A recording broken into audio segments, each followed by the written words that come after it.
Growing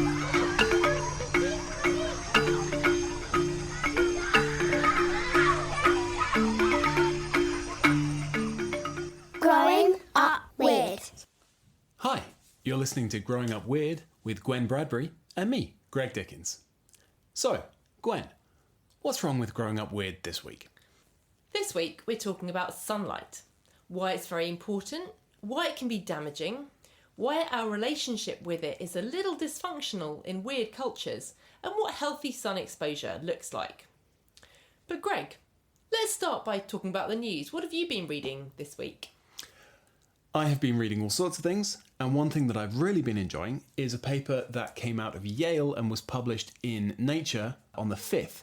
For anybody not listening to this exactly when we release it, A, how dare you, B, it's the 9th of March 2025, and this was published on the 5th of March 2025 in Nature, as I mentioned. There's also a good review of it in Science Daily and in bioengineer.org if you are that sort of person. Anyway, Lucinda Sisk et al. Interviewed 120 people who had faced hardship or adversity as children and scanned their brains using functional MRI, which is always fun, to look at which areas of their brains were lighting up given certain stimuli. They found that those people fell into three groups with regards to how anxious they are as adults. It's quite a famous hypothesis that exposure to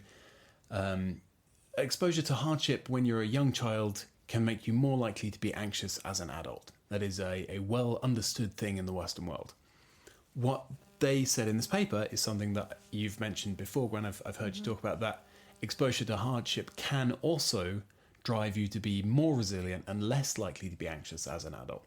They looked at why that happens to some people and why the opposite happens to some people.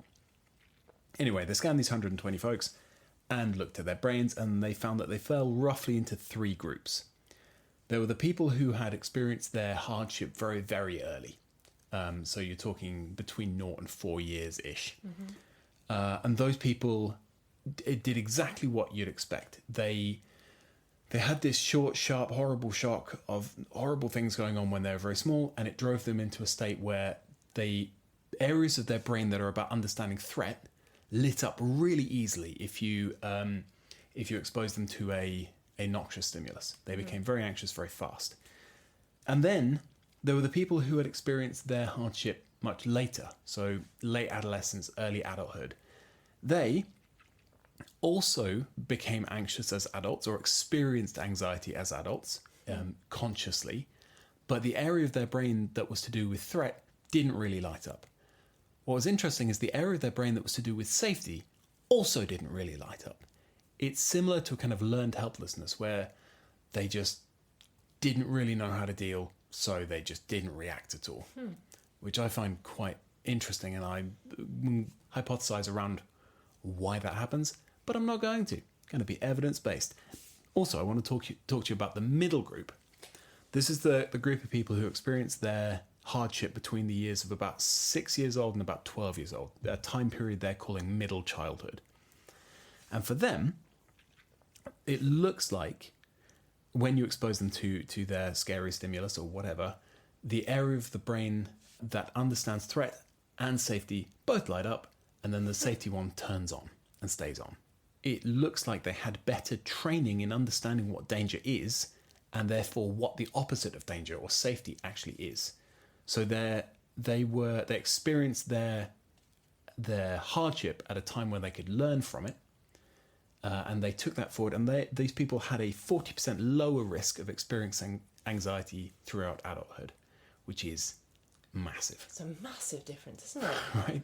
Gosh. One thing that they do then talk about very briefly in the discussion is that type of hardship makes a difference, and it needs to be something you can actually learn from. Just randomly getting bombed, I assume, would be something that is impossible to learn from, and it's completely random. If you are listening to this on the day we're releasing it, maybe look at the news.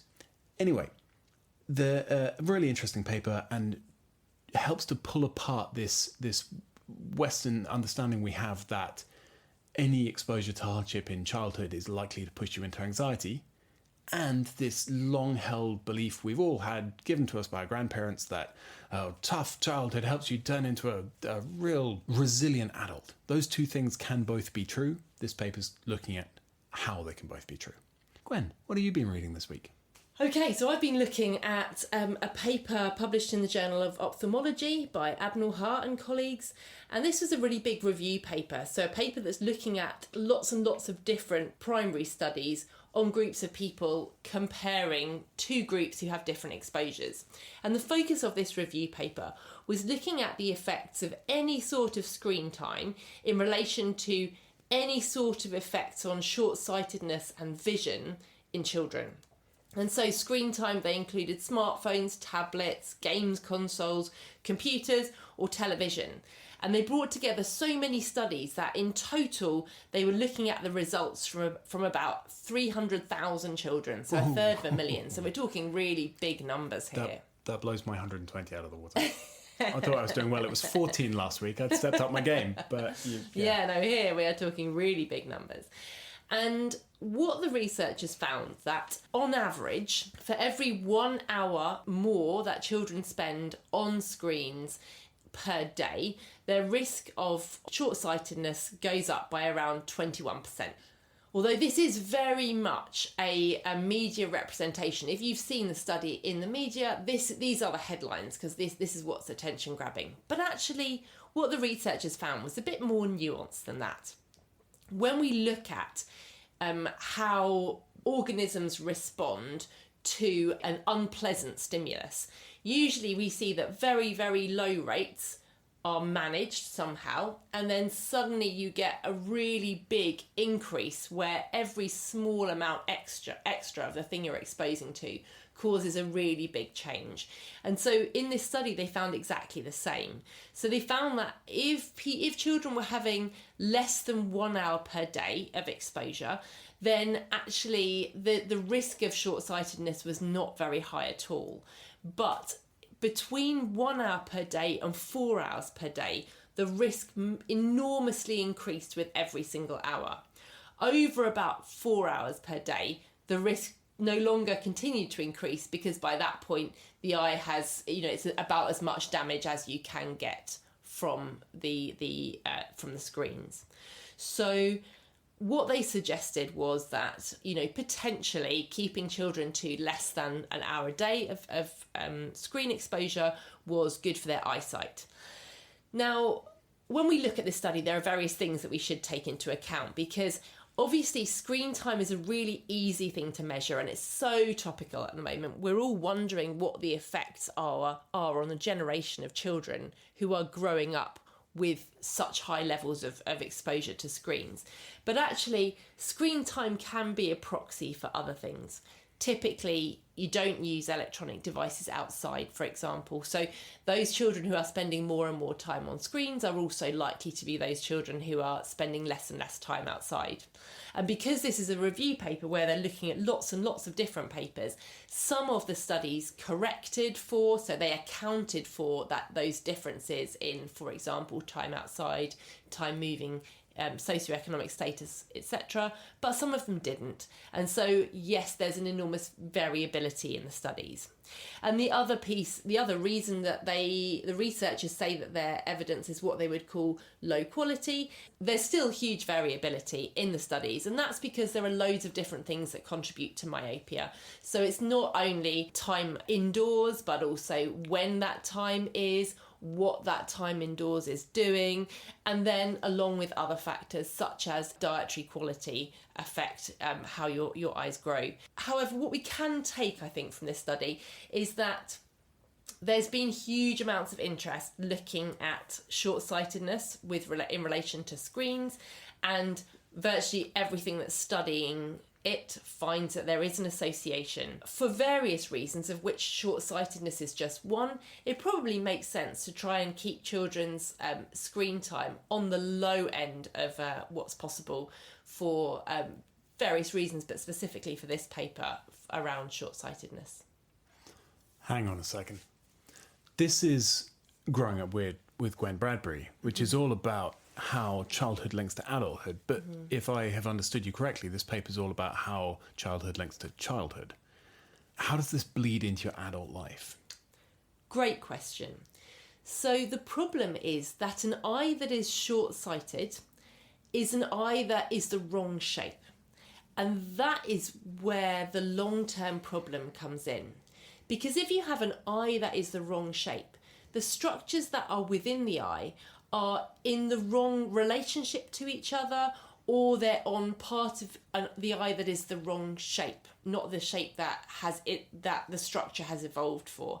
And what this means is that myopia or short-sightedness in childhood is a very significant predictor of eye problems, especially blindness in adults. So short-sightedness increases the risk of glaucoma, that means high pressure in the eye.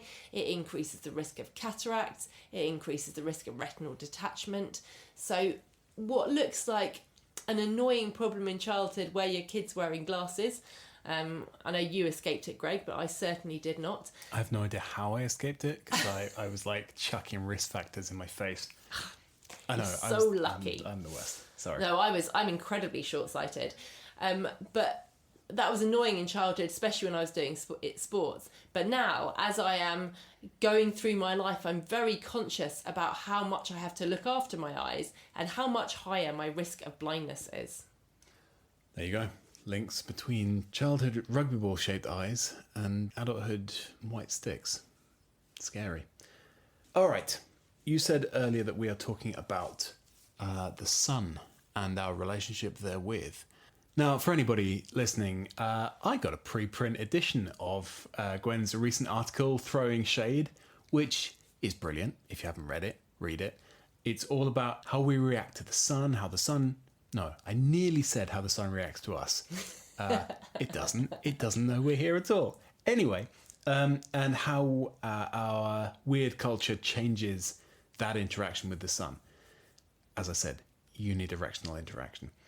Gwen, I have a couple of short questions, but can I just check first that I have understood what I'm reading here? You lay out a lovely historical perspective of how we used to react to the sun. I like the imagery. I like the sun as a deity piece. Very mythic, with capital myth. But I also really enjoyed that balance piece. The fact that it is so easy to think of sunshine as, oh yeah, fantastic for plants, but perhaps we should never go into it ever. You've laid out some positives and negatives. I could read them out, but really that's all I'd be doing. Can you just run us through those positives and negatives? Well, I'm going to start with the bad ones, because we all know those. They're the reason we use sunscreen and we wear sunglasses. So what we're all typically trying to avoid, we're trying to avoid skin aging from sunlight exposure, skin cancer, and most of us think about melanoma, though there are other skin cancers like squamous cell carcinoma, which are certainly influenced by the sun, and eye damage. And again, there's nuance here. Eye damage is worsened if you're on a diet without many different plants and plant pigments in it, but in those cases, high sunlight exposure can lead to eye damage. Hang on, I'm sorry. Why does plant pigments have anything to do with eye damage? So plant pigments basically act as a sort of sunscreen for the back of the eye. It's pretty cool, right? It's incredibly cool. And there is an age piece. So exposure in childhood seems to be more protective than exposure in adulthood. But basically, folks, you want to be eating plenty of colourful vegetables to protect your eyes. Nice. Solid. Okay, so those are the downsides, right? Mm-hmm. Tell us about the upsides, please. So, sun exposure for children is linked with a lower risk of developing eczema and allergy. It's linked with a lower risk of developing inflammatory bowel disease. Hang on a second. 2 reduced risks of inflammation almost immediately. What's going on there? Are we looking at some sort of anti-inflammatory skin breakdown product thing? What is that? I'm not sure. I think it actually may be more complex than that, because if you look at all of the evidence on phototherapy at the moment, it seems to have multiple different effects on different inflammatory cells to change the whole inflammatory ecosystem under the skin. That's really interesting. And of course, yeah, that does tie in straight with like low-level laser treatment and red light therapy. I hadn't even thought of those. I don't know why. Listener, I'm not at my best today. The fact that I can't link sunscreen to lasers, terrible. Worst interviewer ever. Sorry, you're absolutely right. So that's 2 reductions in inflammation, one at the surface level and one deeper within the body. What else is going on? There's a lower risk of developing multiple sclerosis in adulthood. Oh, wow. I know, I wasn't aware of that, but certainly being outside more as a kid is definitely protective. Mm-hmm. And actually, there's been quite a lot of interest recently in looking at sun exposure on a population level and what are the risks at a population level from people who aren't exposing themselves enough to the sun. And they suggest that not enough sunlight exposure is also linked to breast cancer, colorectal cancer, hypertension, cardiovascular disease, metabolic syndrome, keeps going, multiple sclerosis, as we said, Alzheimer's disease, autism, asthma, type 1 diabetes, and myopia. What? I know. That's amazing. I know, and to be honest, I haven't unpicked all of the data behind this. There's an awful lot going on, but quite a lot of these diseases are ones that affect enormous swathes of the population. So you wouldn't have to have much of a risk reduction to be able to see something at when so many people are affected. And you didn't even mention the one big one. So Gwen talks a lot about rickets within her article, and it's something that even Gwen Bradbury doesn't think of top of mind because we cured rickets, right? We now know that you can make vitamin D, dish it out with kids, and they don't get rickets. It is a disease of the past. But it's only a disease of the past since you wrote, the 1940s, 1930s? Yeah. So it's less than 80 years banished. Maybe just over 80 years banished. Before that, if you didn't go out in the sun, your bones turn into jelly and you end up crippled by lack of sun. The importance of sun exposure to lifelong health is fading from our memory as a culture, even though it's only been gone 80 years. So, big positives from the sun and big negatives from the sun. Clearly, you need to get exactly the right amount. Yeah, not too much, not too little. And you wrote about how the body has mechanisms for making sure you get that exact right amount, which, forgive me, is something I had never really considered, that we need the right amount, so we must have a mechanism for getting the right amount. Gwen, clue the people in, clue me in again, because I thought it was cool. What are those mechanisms? So, to protect people from the sun, there are 2 real categories of mechanisms. There are the things that our body just does and the things that our brain tells our body to do. So, in terms of the things that our body just does, well, our body has, firstly, hair. And until I did some work actually looking at the effects of even just the roots of hair on sun protection, I hadn't realised the extent to which hair is so important for sun protection. It's the reason that even when men shave really close, the skin that has the beard hair follicles in it is much less likely to age than the rest of their skin. So hair is really protective. Secondly, the amount of melanin in our skin, and clearly that's the big one that we all think of, right? And this podcast is about growing up weird, and a lot of our areas of weird societies are quite temporal. So typically, a lot of us have white, pale skin with not very much melanin, which is an amazing adaptation if you're going to live in a place where you have long winters, where the sun is often quite low, and you want to make sure that you get as much sun exposure to drive your vitamin D production when you can, in order to allow you to build up the reserves that mean that you can last through a dark winter. Great. Similarly, people in equatorial climates tend to have much darker skin. They have much higher levels of melanin that mean that they are protected. They absorb some of that UV light before it starts to get right into the body and damage DNA and damage other tissues. And we have the amount that we're born with, but actually these mechanisms, the melanin amount also changes as we are exposed to sunlight. So that's what we call tanning, or almost all skin tones darken in response to prolonged sun exposure. So we've got certain mechanisms that are intrinsic to ourselves. And then there are also mechanisms, also behaviours that our brains tell our bodies to do. I don't know whether you come across this phrase, Greg, but it was one thing that my father always used to say to us when we wanted to go and play in the middle of the day. He'd say, "Mad dogs and Englishmen go out in the midday sun." Of course I've come across that phrase. The entire world has come across that phrase. We all met your dad. No. This is the problem. I would say that some of my dad's proverbs were not necessarily as widely known as others, so I'm never quite sure just how well known they are. But yes, in many cultures, and certainly when we were travelling, we saw this a lot. If you could be out of the bright sun at midday, you would be. You didn't see people soaking up the sun. You saw people sheltering, either in the shade of trees, in houses, whatever. Even children, you didn't normally see them out and about in the main part of the day. Yeah. And that's because sunlight on the skin, especially when it's very warm, is quite an aversive sensation. It's not a pleasant thing, not something you seek.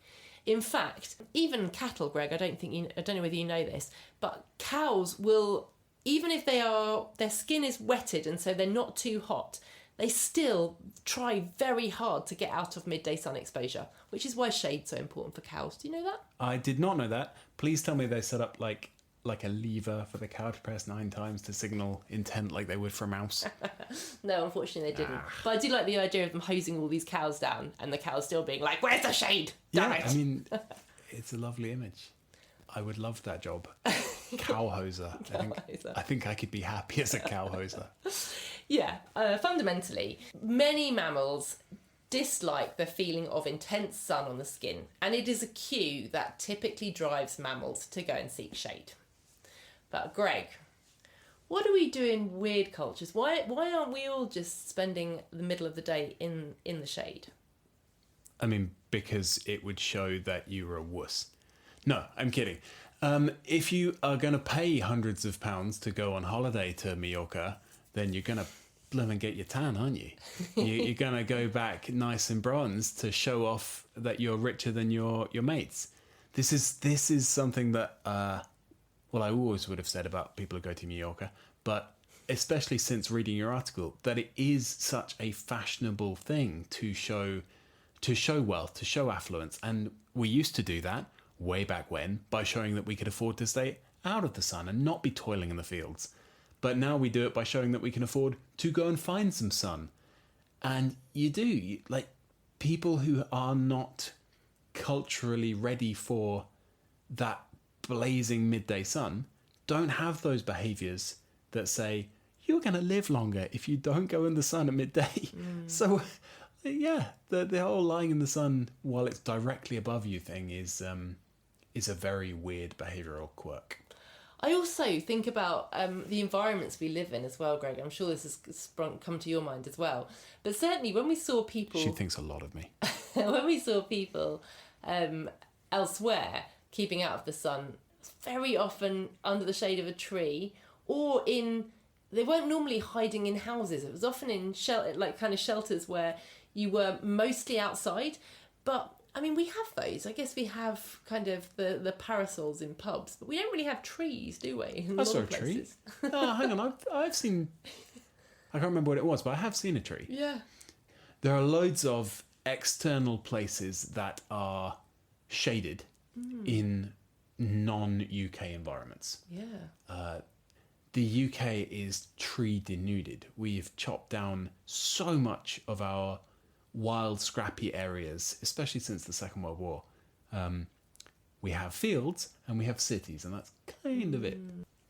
All right, on that downer, it is worth looking at what we can actually do to change and improve things here. Gwen, do you mind if I take a shot at what you've written to see if I've understood it correctly? Go ahead. The way that I see it, you've kind of written down 3 things here. You've got mindset, you've got behaviours, and you've got equipment. The mindset looks like you're saying people, children especially, need to value being outdoors, outside. We need to take away all of those fears. We need to stop putting our worries about kids going outside onto kids and just let them kid outside, right? Yeah, I think that's actually the biggest message that has got a little bit hidden in the detail here. But it's super, super important that children go outside, not only for all the things I've mentioned, but also for their movement, for their mental health, literally everything. So yes, absolutely. Okay. Step one, big step.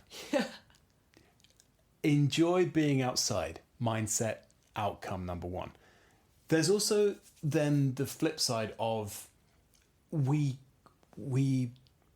draw this big green tick next to having a tan and sunbathing. It's all very glamorous. We lose that idea of valuing the shade. Yeah? Mm-hmm. Nobody goes, oh, that's some lovely shade over here. Lovely, lovely shade. They go, oh, beautiful sun over there. So mindset 2 is teach children to value and appreciate some nice shade. Yeah? Mm-hmm.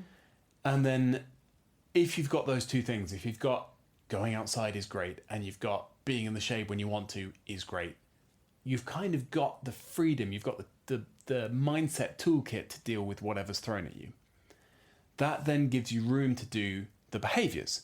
And those behaviours are go outside and go in the shade, but also little things like looking at shadow length.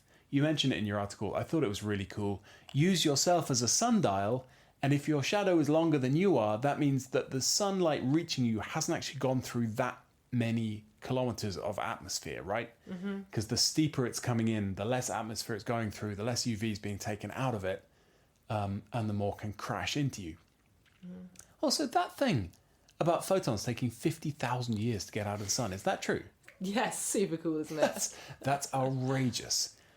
So for anybody who's not quite keeping up there, which I realise there won't be anybody, I'm not trying to patronise you, I'm trying to teach myself. Give me a break. The idea that a photon has to bounce off different bits of plasma for 50,000 years before, on average, it can find its way out and then fly through space. That's how dense the middle of the sun is. That's incredible. Anyway, sorry. So that shadow length thing, if your shadow is shorter than you are, you can burn quite easily. And if your shadow is longer than you are, you're probably not going to burn, or at least you've got a lot more time than otherwise. That's cool. That takes into account time of day, but also time of year. Neat. And then you've got that third thing, which is equipment. Yeah. So sunscreen when it's actually needed, no sunscreen when it's not actually needed, and wear a long sleeve top if you don't want to put sunscreen on, which is very sensible because sunscreen is sticky, awful, and expensive. Yeah. Cool. And it damages the environment. And it damages the environment, which I should have said first. It's really terrible for a lot of aquatic environments. Do you remember, Greg, when we took the children back from South America, where we'd spent 3 months, equatorial sunshine, the children keeping out of the way, keeping in the shade during the middle part of the day. Did we use sunscreen? I think I used sunscreen one time to walk across a field. But Boat rides. Yeah, you're absolutely right. The one time you can't stay in the shade. Yeah, absolutely. Reflection off the water and sun from the top. So they wore hats, long sleeves. We stayed out of the sun in the middle of the day. And Greg, do you remember their blood tests when they got back? Yes, I do. So that we had a health screen when we got back, and the one piece of information, other than they have a great diet, was these children have the highest vitamin D levels we've ever seen, which I took some pride at. Yeah. So certainly, we never got sunburned. We never got sunstroke, but you can still get insane amount of vitamin D production even when you are in the shade through the middle part of the day. Absolutely true. And interesting to hear you mention sunstroke there. Is it worth me just briefly touching on sunstroke and heat stroke and the difference between the two? Yeah, absolutely. I mean, public service announcement. It's not necessarily critical to this podcast, nor is it really part of the growing up weird remit. But I guess you can't grow into a healthy adult if you're dead. So sunstroke and heat stroke, both very dangerous. Sunstroke, the sun hits your skin, the hard blue light and the high energy ultraviolet photons smash apart various mostly fatty type molecules in your skin, releasing water soluble and quite poisonous things like 4-hydroxynonenal, which goes whoosh around your blood, hits you in the brain, and leads to nausea, slurred speech, blurred vision, falling over, weakness, eventually convulsions and doom. Whereas heat stroke is sun crashes into your skin on a day when you really haven't got enough water in you to be sweating out enough to evaporate all the extra heat that's hitting you. Or you're doing something like an ultramarathon, you're sucking up heat from your activity as well as your environment. You run out of water. That stops you sweating, body temperature spikes, and as soon as that happens, you cook your brain. Similar type symptoms, so slurred speech, staggering, but then you get muscle tightness instead of convulsions, and then similar doom. You're not going to do well after either of those things. Treatment, heat stroke, cool the person down rapidly, call an ambulance, and cool the person down. Move them out of the sun, stop them running their ultramarathon. Sunstroke, move them out of the sun, cool them down, but it's not such a big thing because it's not a heat-based thing, it's a chemical thing. Get a lot of water in them so that they can pee out the chemicals. And again, emergency medical care, please. Anyway, not really part of this podcast. Carry on. Well, I think that's basically everything we wanted to cover on sunlight. Is there anything else we've missed? Nothing at all. I think we've got time for a listener question or two. May I chuck one in? We had an enormous quantity, like 12 or 15 really good listener questions this week. Thank you for those, everybody listening. That warms the cockles of my heart. But I picked up one because we don't have time for all of them. We will get to all of them eventually. One that made me laugh, though, which is the way to my heart, is I ate mud as a child. My mum never stopped me. And now I'm wondering if I should stop my children from eating mud. Your views, please, Gwen. No, absolutely not, I would say. Go for it. While they're enjoying mud, might be all sorts of benefits. Firstly, when we talk about the microbiome, we often don't think about microbes in soil because they're really, really hard to culture. But they're likely very important for helping a very diverse, stable ecosystem. And there is a very particular bacterium, which I cannot remember. I think it's M. vaccae, which is found in soil, and if you have it, appears to lower your risk of mental health problems by helping you better deal with stress. So I would say definitely keep eating mud.